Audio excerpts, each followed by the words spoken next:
Thanks again, everyone, for joining us this evening, and welcome to the Creative Arts live panel discussion for the Manchester College. I'm Christian, I'm part of the marketing and events team at the college, and I'm joined by my colleague Lindsay, and we'll be your hosts for this evening's event. Tonight, you're gonna hear all about our Creative Arts department from our assistant principal for Creative Arts and the heads of departments for music, performing arts, and visual arts. We're going to talk to you about all the amazing facilities we've got at the Manchester College. A bit about how teaching has adapted during the pandemic, and then also about some of the future careers that are possible if you decide to study with us in September, which we hope you do. So to start, I'd just like to introduce you to Assistant Principal Stuart Steen, who's going to give you a brief introduction to the department and his team. Over to you, Stuart. Oh, you're just on mute. Typical error. Hi everyone, welcome to the webinar this evening. My name's Stuart Steen, I'm the Assistant Principal for Creative Arts, and I'm responsible for roughly around about 900 students across 4 sites. We have 3 departments that sit in our area. We've got visual arts, music and performing arts, and we offer a range of courses right from level 1 right up to level 6 in our different departments. And you know, it's great to have you on the call, and hopefully you'll get some really interesting information tonight about your future course or any other endeavours that you'd like to pursue with the Manchester College. So I'm going to hand you over to our head of department, Lucy Oldham. She's the head of department for performing arts at the Manchester College. Hi everybody, I hope you're having a brilliant day so far. Yes, I am Lucy Oldham. I am head of performing arts here at TMC. I am in charge of courses that run all the way from level 1 to level 4 courses. So that means courses that run from pre-GCSE, level 2, which is GCSE, level 3, which is the equivalent of A-level, so after you've left school, and then the HNC, which is level 4, which is like the first year of your degree study. And we study lots of different pathways, so you can study in dance, you can study in musical theatre, and you can study in acting as well. So we've got a whole range of things, and then hopefully in a year's time, when we get to our exciting new build, hooray, you will be able to also study production art. So that's all the behind the scenes, the technical stuff that goes with that. So it's a massively, massively exciting, energetic, just brilliant, amazing place to be. So yeah, that's from me. Apologies, by the way, for channeling Madonna circa 1989, everybody with the headset, but needs must in the Zoom kind of situation that we're in right now. I'm going to pass you straight on to the lovely Steve, who is head of music. Hi everyone, you okay? I don't think I'll be as quite as energetic as Lucy, but I'll try my best. So we're in one of the recording studios here at Sheena Simon, and we've got a range, as I say, from level 1 to level 3 courses. And we cater for music performance, music technology, live sound students, DJs, budding DJs and producers. And what we've got, you know, we've got a lot of work with Band on the Wall at the moment. So it's all about skills building and getting that confidence to get you to the next stage of your university or career. So welcome aboard. Thank you. Next over to Maria. Hi everyone, my name is Maria Four and I'm Head of Department for Visual Arts here at the Manchester College. We have 2 campuses from September that you can study at. That's our city centre campus, Sheena Simon, and our northern campus in the south of the city. We have courses ranging from entry level, right at the beginning of your experience in art and design, in level 1, 2 and 3, and we go all the way to level 5, level 6, which is degree level as well in visual arts. We've got lots of teachers here that are also artists and designers and makers. So we have fashion designers, we have jewellery makers, we have fine artists, we have painters. We have a brilliant range of facilities for you to enjoy as well. So yeah, it's lovely to see you and looking forward to your questions this evening. Fantastic, thanks guys, and welcome. So we've got a few areas to cover this evening. I think the first one we're going to discuss is facilities, and I know this is a particularly exciting time, as Lucy's already mentioned, for all of our creative arts areas in terms of facilities. There's lots of exciting things coming up. So if we could just start with that. So Steve, can you start by talking about some of the music facilities that we've got and we may have in future as well. Yeah, of course. So, so I'm in one of our recording studios at the moment. Let's just see if we can sort of skim down a little bit. So, these are standard sort of music studios. We have what's called a DAW, a digital audio workstation. We predominantly use Logic Pro in the studios, but all our staff they can use Ableton. Whatever music software is put in front of them, they'll be able to use that. And here's where we would record our bands. If they were coming in for our music performers, they would come into this room. We've also got some DJ booths downstairs, and we've also got 4 performance rooms as well. So we cater for all our students. And we've got 2 quite large live rooms as well, and a smaller live room. So if you're a singer or a drummer, we have a smaller live room to sort of get that better sound.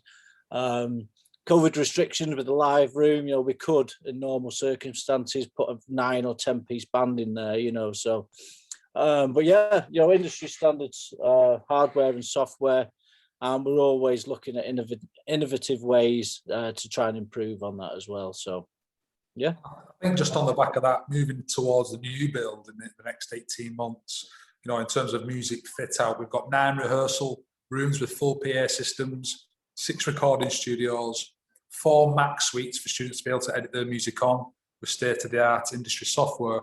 And we've also got DJ classrooms and DJ booths for students to be able to do the mixing and making music in there as well. So it's really exciting times.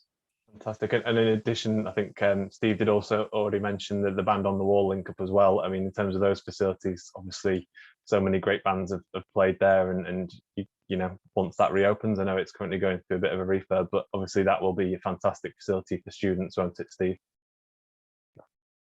indeed. You know, Band on the Wall are going through their own refurbishment at the moment. So they've got a listed building at the back that's opening with new education space and a new venue space as well that our students will have access to. So yeah, exciting times. Fantastic. And obviously, you know, I've just actually been looking at some of the footage from some of the performances that students put on during the pandemic as well. You know, just before Christmas, I know there was some Christmas live performances, weren't there, on YouTube? So that was fantastic. Lucy, your area has got some fantastic facilities at Sheena Simon. Do you want to add a bit about those facilities?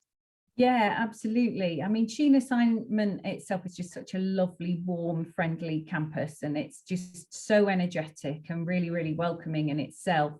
And the facilities, like Steve's already said, are absolutely brilliant. We've got 7 multipurpose studios for dance, singing and acting. We've got 2 theatres on the site, which are professionally kitted out, which means we can do loads of professional level performances in-house without having to go outside. But just because we don't have to go outside doesn't mean that we don't. So we've done performances in external venues like Hope Mill and Salford Studio, for example. And that's something that we're looking to reach out to in the future.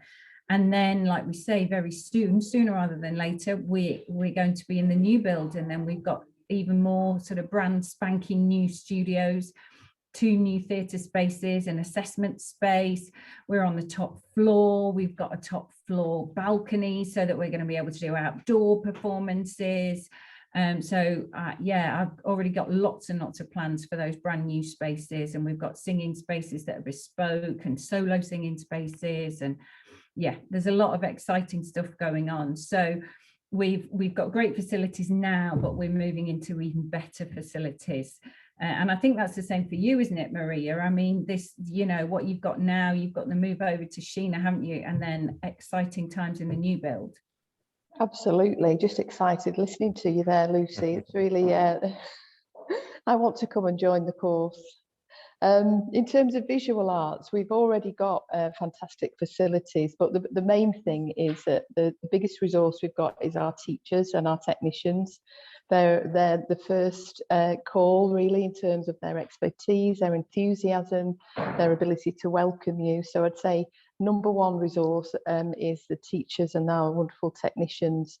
Having said that, our environment is really important to us as well as artists. So we've got fantastic, huge studios here at Sheena Simon, real art studios. It's got a real art school feel to the building. And like Lucy and Steve have said, you're with fellow creatives, really. You've got performing arts students, music students, art students, all under one building, which is really exciting. We've also got a dark room here to do photography, and we've got lots and lots of art and design equipment. We're very well stocked with art design equipment, including fashion equipment, ceramics equipment. We've got our own kiln here at Sheena Simon, and we've got computers, obviously, for you to use. At Northern campus, it very much echoes what we'll have in our new build. So there, we've got two jewellery workroom studios, one's for metals and one for plastics. We've got a photography studio and a photography dark room. We've got a fashion suite with, so you can do garment construction and pattern construction. We've got life drawing studios. We've got a separate ceramic studios for clay and porcelain, and we've got general studio space as well. So yeah, it's a really fantastic place to be an art student. I think that sort of typifies, you know, all of the creative arts offer, is that, you know, you've got so many, it's not just visual arts, there's so many different, you know, areas within that, and we've got specialist facilities that sort of, you know, work towards each of those areas, isn't it, Maria? I think Christian, yeah. Can I pop in on that, because I think Maria had a really good point in terms of the teaching staff. Yeah. And that's absolutely at the heart, isn't it? Because certainly within performing arts, and I'll pass over to Steve as well, you know, all of our areas, that the teachers are industry professionals. They've come from industry, or they're still working within industry, and so they're bringing their contacts in, they're bringing people in to do talks, to bring in extra experiences for our tutors, and they really know how the industry works currently, and I think that's a huge resource. That's the same with music, isn't it, Steve? It is indeed, and you know, of course, the people who are on this panel and the people who are attending as well, the industry, you know, it has been difficult for people working in the industry, and what we've got is our teachers who've, you know, they've experienced that, and they'll be able to pass on that information and share those stories of how to progress. And something that you'll find, and I'm sure Maria's team, Lucy's team, the teachers and the students, if anything, now is more than ever to be creative. You know, it's an opportunity to be more creative. So it's exciting times. Right. And I think that leads quite nicely onto sort of the next sort of.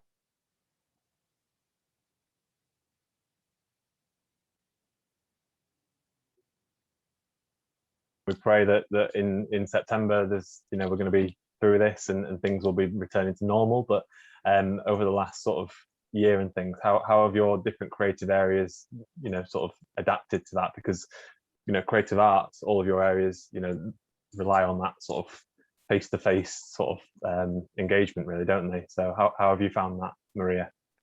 Yeah, I think that it's a very, very important time for creative people to help with what's going on, actually. And I think that many of you on the call will find that all the creative arts has helped us through this time. And I think it's one of the silver linings, if you like, about this incredibly challenging period of history that we're going through at the moment and coming out of, thankfully, is that we art and creative arts in general are really front and central to the recovery of the country and to all of our well-being. So it's not just about what we produce in terms of a fashion designer, an illustrator, a ceramics maker, a photographer. It's also about what we can give to society in general, and that place that we have that nothing else has. If you study in the creative arts, you're studying a very, very important subject, and it's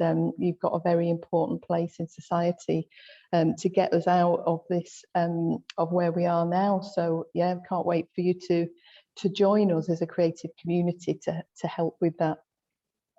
And I think that's one of the big things that's come out of the pandemic, isn't it? It's the creative areas that people have most missed, and I think that's one of the big things to sort of reiterate is, you know, when, you know, in September, or when, you know, when things come back to normal, they're the areas that are going to be extremely busy, I would have thought, and in terms of careers, you know, some of the areas that there's a big potential for. There's lots of opportunity, especially with all the things that have adapted in you know, throughout the pandemic, you know, in terms of having to do things differently. Live performances, Steve, I think, like I mentioned, some of your areas, you've had live performances at Band on the Wall that were streamed from Band on the Wall on YouTube, weren't they?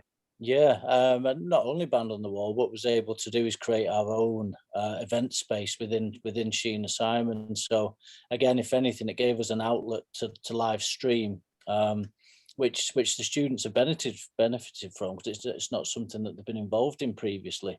So to be able to live stream and actually still interact with an audience has been really important for our students, but also for the DJs as well. You know, we've been able to live stream our DJ events. And what it's also gave us the opportunity for our live sound students to set that equipment up for the performers. So if anything, it's something that we're going to push ahead with and do more of, even though we've still got, you know, event spaces open, and we're going to look to continue to live stream at the same time. So if anything, it shows us more opportunities. Yeah, great. And Lucy, how about your area, and how's that adapted during the pandemic? Yeah, I'd be lying if I didn't say it wasn't initially a bit of a challenge.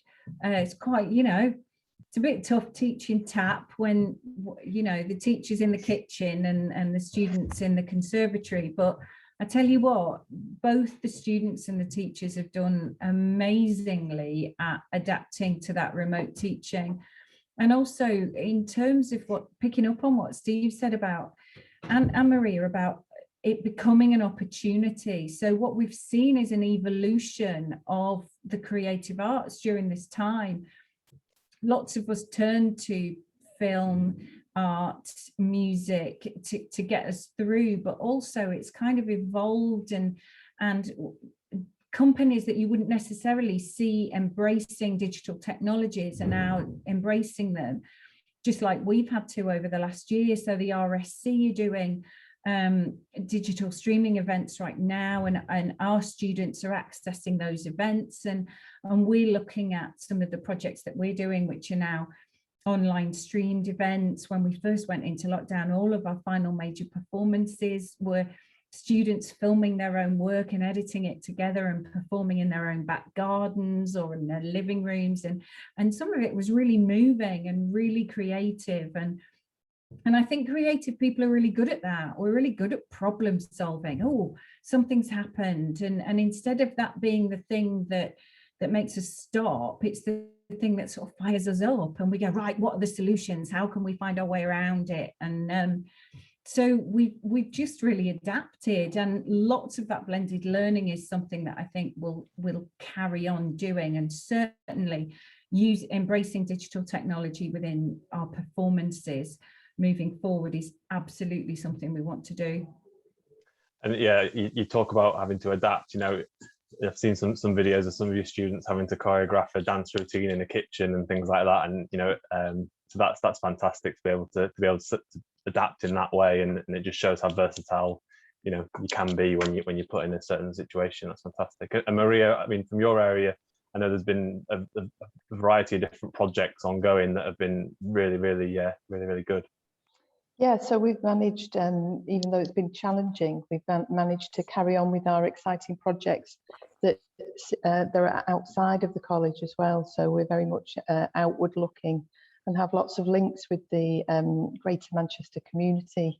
We have a project called Future Creatives, which is a link with Manchester Art Gallery, which we've been doing for 6 years now. And this year, despite the pandemic, it's bigger and more adventurous than ever. And just like Lucy was saying, in terms of not finding barriers to how we have to present things digitally, the artist that we're working with, who's called Jeremy Della, who's a very renowned artist. He lives in London, but it doesn't matter because we got to see him, and so did 300 of our students on screen. And not only did we get to see him all at the same time, but we got to see his studio and where he lives, and so he put that very personal touch to it. And I think that's really important as well.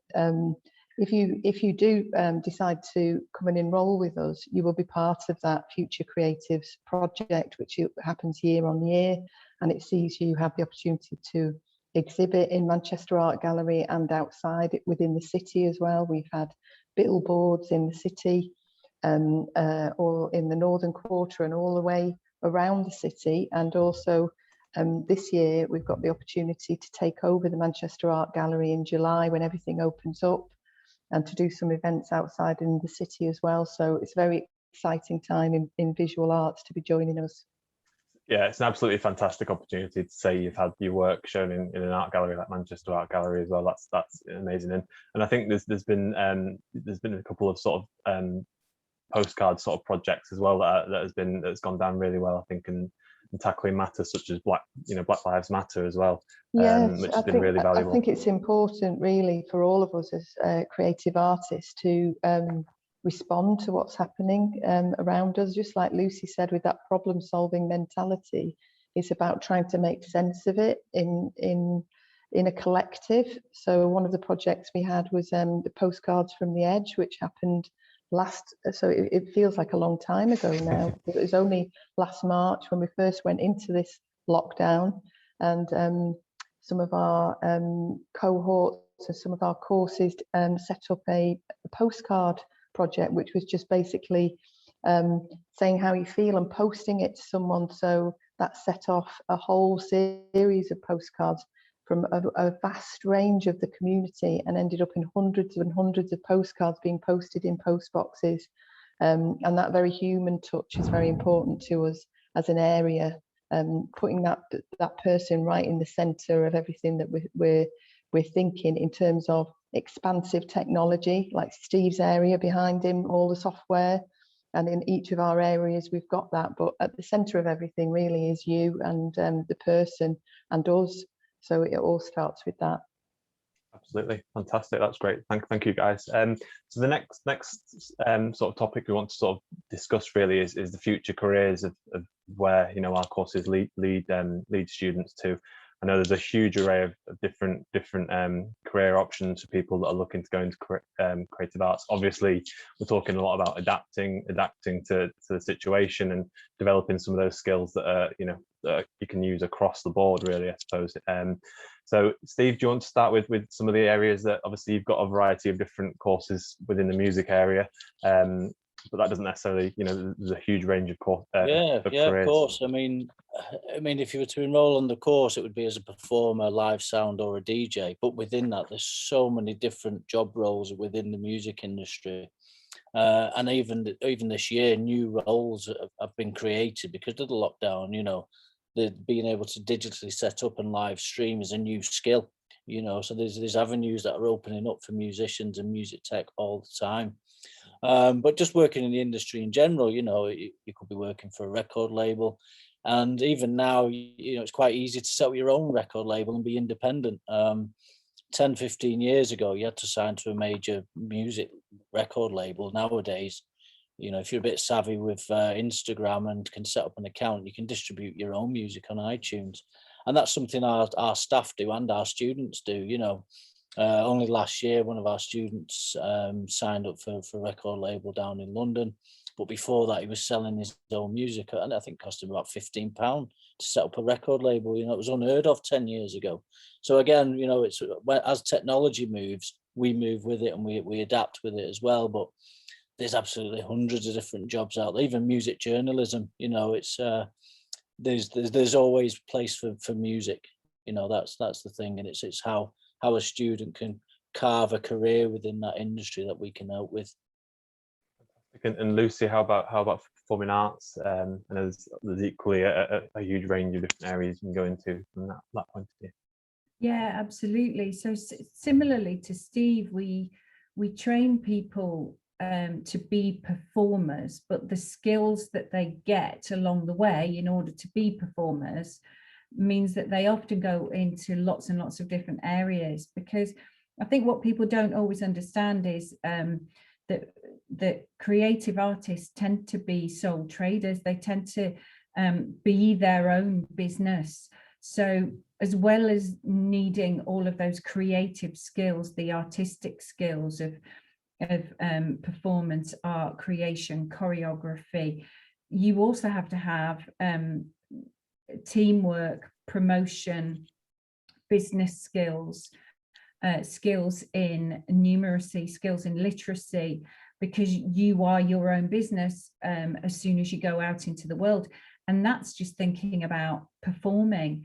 We've had students go on to train in various creative therapies, to go on into teaching, students going into marketing, not just marketing within the performing arts, but general marketing, because performing artists tend to like to talk and tend to be quite good at it. So, you know, they tend to go into those kind of areas, people-centric areas. So it's not just about, you know, churning out a performer, a tapper at the end of it. You know, our students are thinking performers. They're curious about the world. They're curious about current events. They like working together. They like creating. So they might become directors, teachers, therapists, you know, lots and lots. And especially the new qualifications that we're doing at level 3 are really set up to develop those wider skills to be able to operate in the business side of art, not just the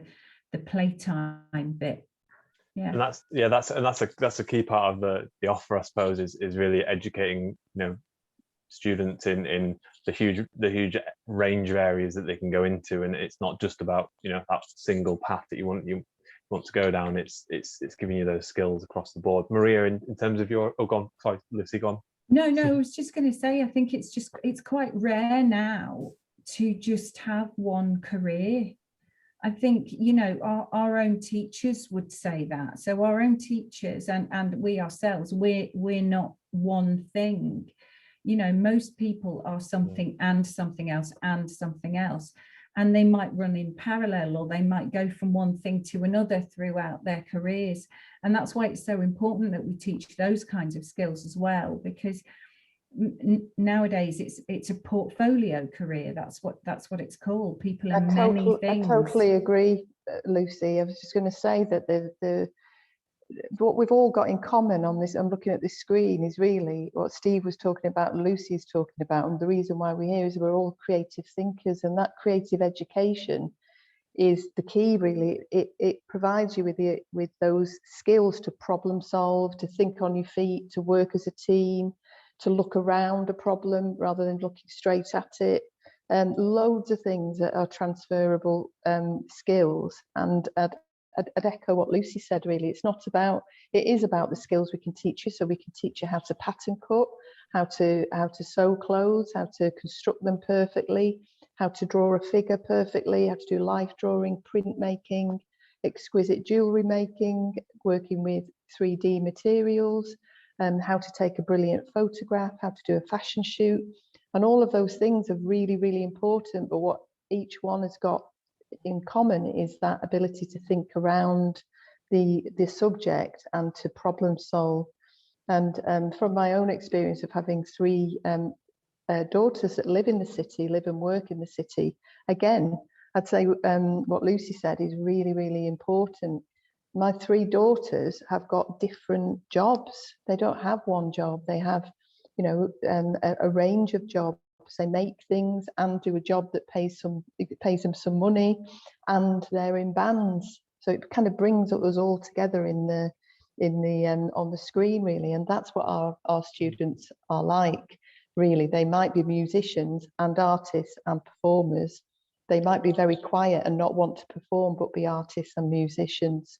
And in terms of progression, we've got students who have become ceramicists. We've got students who've become fashion designers, marketing, branding. We've got photography that has taken people abroad. We've got jewellery makers, furniture makers, 3D designers, filmmakers, art therapists, you name it, whatever you can think of. We've got students who are doing those jobs now. And I think for a lot of our students that are, you know, people that are looking to start in September, you know, there's nothing wrong, and it's very, very common for people to, you know, at that age, you don't know what you want to do. And I think it's about picking things that you think, you think you'll enjoy and you think you can really thrive in, rather than thinking this is going to lead me to a direct path somewhere, because it absolutely, it's a really good point, Christian. I think that it's okay if you don't know what you want to do. Don't be panicking at this time. If you look around you and you think everybody knows what they want to do, they want to be a doctor, they want to be a lawyer, they know what their path is.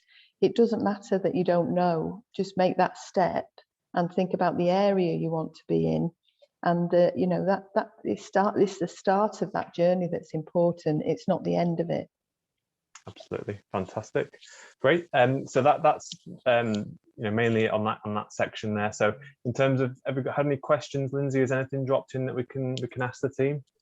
Yeah, we have had a question actually, and I'll direct this towards Maria, but whether it's your area or not is kind of part of the question. So somebody said that their aspiration is to be a film director. Would performing arts be a good subject to study if they wanted to achieve that? Yeah, definitely. I mean, it's certainly a good starting point in terms of the acting pathway, which would probably be the most appropriate. In our second year, we have a film and TV acting unit, so it would be specifically looking at the front of camera skills. But within that, we also talk about editing. We also study different directors and different approaches to that. So that's one option that you could look into. But we also have an amazing media department who aren't with us this evening. But we have the media department, and then for HE we have the film school. So we've got absolutely, depending on the pathway you want to go down, whether you want to study it from a media point of view or study it from a performance point of view, there are two options that you can look at it there. You could, for example, start on a performing course and then study media at a higher level, or you might study at level 3, sort of a foundation diploma in one, and then go on to study the other for the second half of your level 3. So yeah, it's definitely an option, but it's not the only one, and it's absolutely not the only one at the Manchester College for directing in film. I think as well, Lucy, with the Manchester Film School and the new build that we're moving into, they're going to be in the same area, they're going to be in the same building as us. So there'll always be some crossover there as well. And I think it'd be great in the new build of all that networking that can occur with the students across all performing arts and with media. I think it'd be great.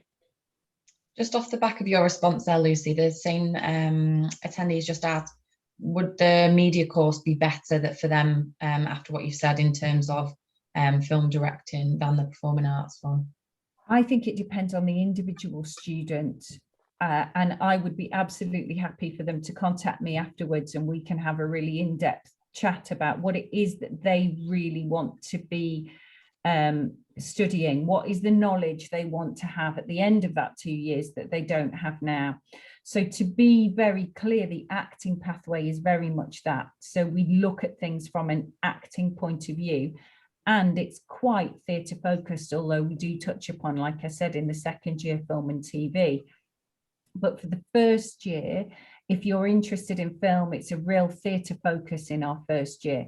Now, I think that's quite important, and we've got lots of great film directors who started off as actors, but you need to want to be treading the boards and performing yourself as well to get as much out of the course as to enjoy it as much as possible, really.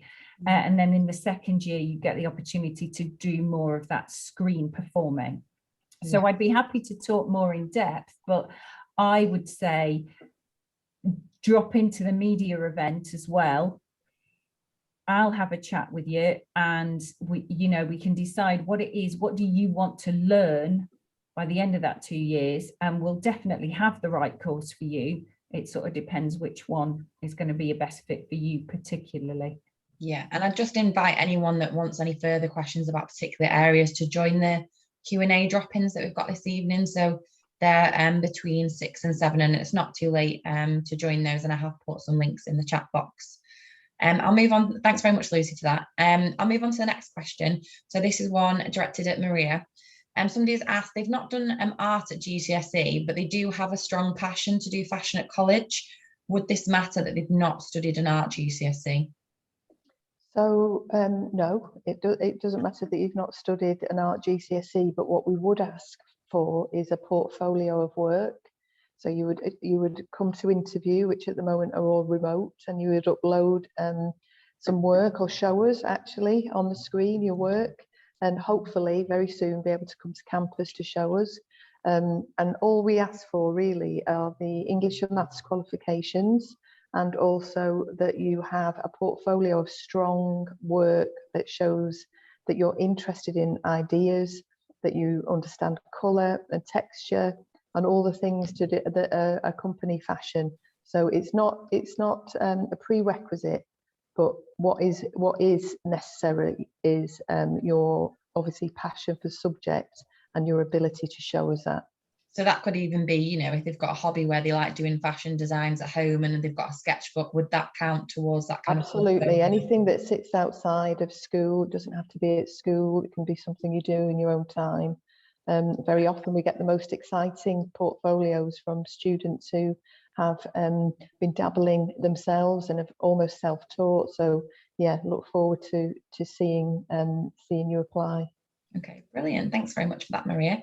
Another one for Lucy. Is there possibilities of working with agents or getting signed with an agent and possibly jobs straight after or during college if they were to do a level 3 acting course? Yep, 100%. We've already had a couple of our students signed this year already, because we've got those industry links. We actually bring agents in to do Q&As, mock auditions, and we've had all of our first year actors had the opportunity to do some workshops with an agent, and a couple of them have got signed directly from that, and then they'll be being submitted for work to during their time at level 3. And we work really hard to accommodate that as part of work experience in order to work with the students, give them time to go and do their professional work, because that obviously feeds into what they're doing for us in terms of curriculum. So yeah, 100%, absolutely. Okay, that sounds fantastic. Thank you. This might be one for Stuart, because this is quite a generic question, but I've got a question here about, can you move from a level 3 course to a level 4 course if you're good enough for that course? So I guess I'm not sure if that means whether they've already applied for level 3 and they maybe want to get straight onto a level 4. How does that work, Stuart, in terms of progression? It's all right if I jump in at that point? Just absolutely, Steve.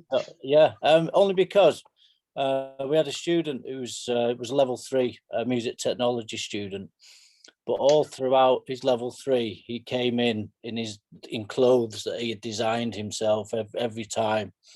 And from that, he was able to join a level 4 fashion degree based on the portfolio that he'd created over those 2 years. So even though he was studying music tech and achieved at music tech, he actually used the qualification to go on to do a fashion degree. Just give an example. I think what's really important there is, young people today, you have got, it's often said that you've got the world at your feet, and I truly believe that, and we're here to help you find that path. We're here to help guide you to discover what your talents are, what you're really good at, to expose you to different experiences. And in terms of transitioning and making progress throughout your academic career, if you like, and then on to your career, I think the answer to that would be, I believe anything's possible in terms of that. It comes down to the individual and how much effort and passion they've got for that area, because people see that straight away and would give you an opportunity and a chance to be able to do it. And it's really important that through this time now of your learning pathway is you're learning about yourself and you're learning about your skills, but it's also learning about what you can become and not who you just are. And it's really important you recognise that as you go through this process, because I remember when I was younger, if you'd asked me when I was 16, 17, would I ever be an assistant principal of a creative arts in the middle of Manchester, it'd be a question I would have never been able to answer. But one thing I certainly did was I tried really, really hard, and I focused on short-term goals up to a year, and I tried really, really hard. And I left school with not the greatest of grades, and I ended up going back and resitting my GCSEs, and I ended up getting an A in both my English and my maths. which at the time I never thought I could do, but it's about that belief in yourself, and that's just as important. So you might have believed in school and you might feel that you've had a bit of a bumpy ride, and especially with everything that's happened, but also you've still got the opportunity to prove yourself, and you've still got the opportunity to show people what you're capable of and what you can do. And, you know, it's really important that when you're with our teachers at the Manchester College, we've got lots of opportunities where we try and see that in our students, and we look for them opportunities to look at how students can grow and what things we need to put in place. Because although you're developing academically, like I said earlier, you're developing as an individual, and that's just as important. And that passion and drive is really crucial, really, to your overall success in your life. That sounds really encouraging. Thanks, Stuart. And it's nice to hear that obviously, you know, tutors try and push students to kind of be the best they can be and be on the right level and the right course for them. Just on the back of that, Lindsay, I think as well that you mentioned earlier on, but I think it's worth reiterating, obviously, in terms of, I think Lucy mentioned it, in terms of progressing through the levels, you know, with us, and then also onto USN Manchester. It's maybe just worth, you know, reiterating that in terms of each of your areas and that progression that we offer. Steve, do you want to just mention about in terms of your areas and where you can, you know, what qualifications we offer? Yeah, of course. So we do a higher education course. So again, we have students who've progressed from level 1, level 2, level 3, then off to level 4 as well. And again, you know, to go back to facilities, what we're trying to do is, as part of the new build, is we're looking at commercial studios, and be great for those level 4 students to be able to use them commercially. I think that's a really good opportunity. So, well, you know, we do have higher education courses, which we're building towards, and I think it'll be more sort of career based as well. I've got in mind that the new all I can vision in my mind is the new mixing desk that's going in there, and some spare time, because I'll be going in and using it as well. You know, so it's that kind of passion that will run right through. And obviously, Lucy, from your point of view, you mentioned you can go from that level 1 to level 4 HNC, and then onto the Arden as well. We've got that as well. Yeah, absolutely. So we've got really close links with the Arden, and we oh, can hear you, Maria. Sorry. Yeah. So yeah, we're at we've got the Arden. We've got really good links with the Arden.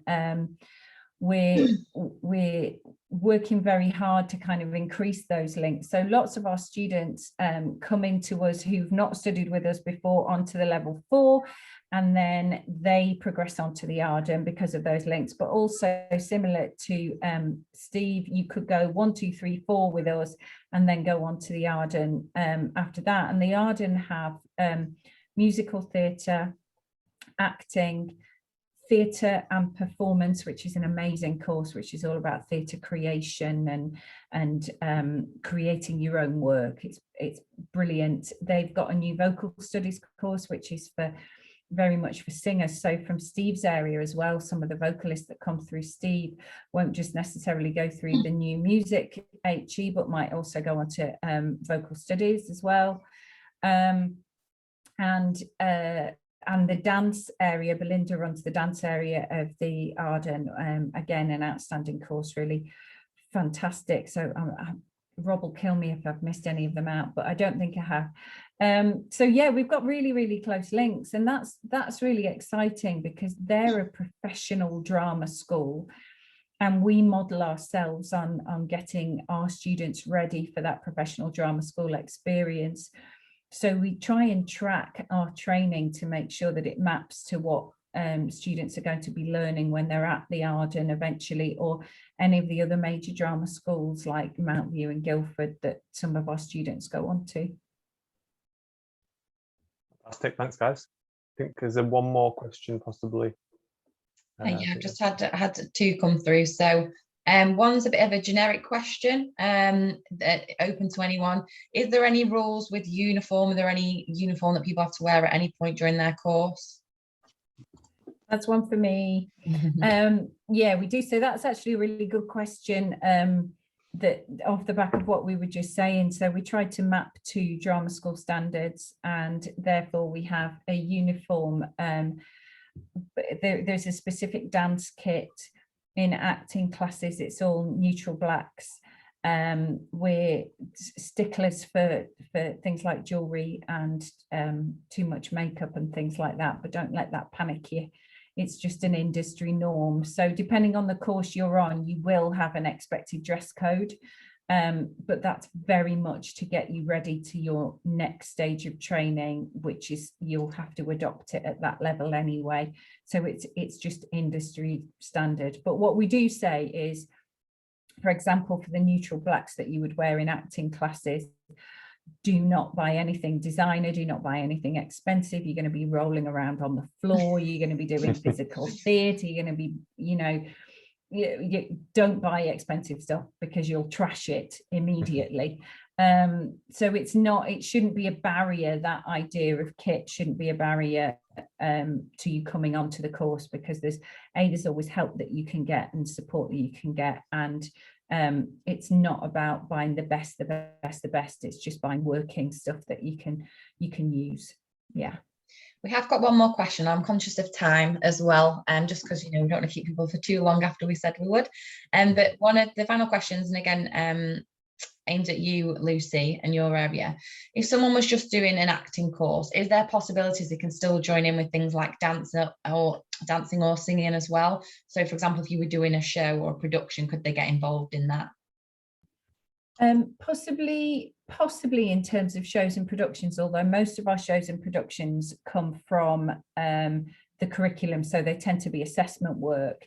But what we do is I have the most complicated timetables in the world, but what I try to do with students is infill them into classes. So we might have somebody who is on, for example, a level 2 acting course, but they really want to develop their singing skills, but they don't want to be assessed on that. So what I try to do is timetable so that they can infill into some of those classes and develop those skills. So we've got several students at the moment who are doing that with acting, but they're infilling into dance classes. And our dance classes are all streamed on ability as well. So depending, not just on ability, but on discipline. So they can infill into some of those classes. So there are opportunities, and we're hoping post-COVID, when we can get audiences back in fact, we were all talking about this today, what exciting performance opportunities that we can start creating. Sort of, we said the word festival, and Maria was talking about us all getting onto the streets and doing performances and stuff like that. So nothing is concrete, but we are plotting lots more enrichment activities that, as a whole department, a whole creative arts department, we'd hope people would be able to get involved in, irrespective of what they're actually studying. Okay, fantastic. I think that concludes all the questions for tonight. So I'll just pass over to Christian just to kind of close the event. That's great. Thanks, Lindsay. Yeah, that sounds very exciting, especially, you know, getting out on the streets there, Lucy. That sounds, sounds good. So unless anyone's got anything else to add this evening, then I think we'll wrap up. Is that all good? All good, guys? Yeah, great. So thank you all for joining the Creative Arts Live panel discussion this evening. And thanks to Stuart, Lucy, Steve and Maria for joining us. We have got more TMC live panels running through until Thursday, so please visit the website tmc.ac.uk/TMC live for any other sessions. Plus we also do have drop-in sessions, which we've mentioned this evening, with our tutors from our creative arts departments, this evening from 6 until 7, so just after we finish here. So if you do want to find out more information, you want to have a chat with one of our tutors, then they are available from 6 o'clock. So please do visit the website to register for those, and you'll have a link to click to go to join the sessions. If you'd like to apply for the Manchester College for 2021, please visit our website tmc.ac.uk. Or if you need to speak to someone about applying, there's someone available until 8 o'clock this evening to give you more information, or to help you with any questions you've got if you want to speak to one of the inquiries team. All this information is now available in the chat box as well, so just check it out there if you need that information. So with that all said, we hope you have a lovely evening, and thanks again for joining us. Thank you. Goodbye. Thanks, everyone. Thanks, everybody. Bye. Thank you. Bye-bye. Bye. Bye.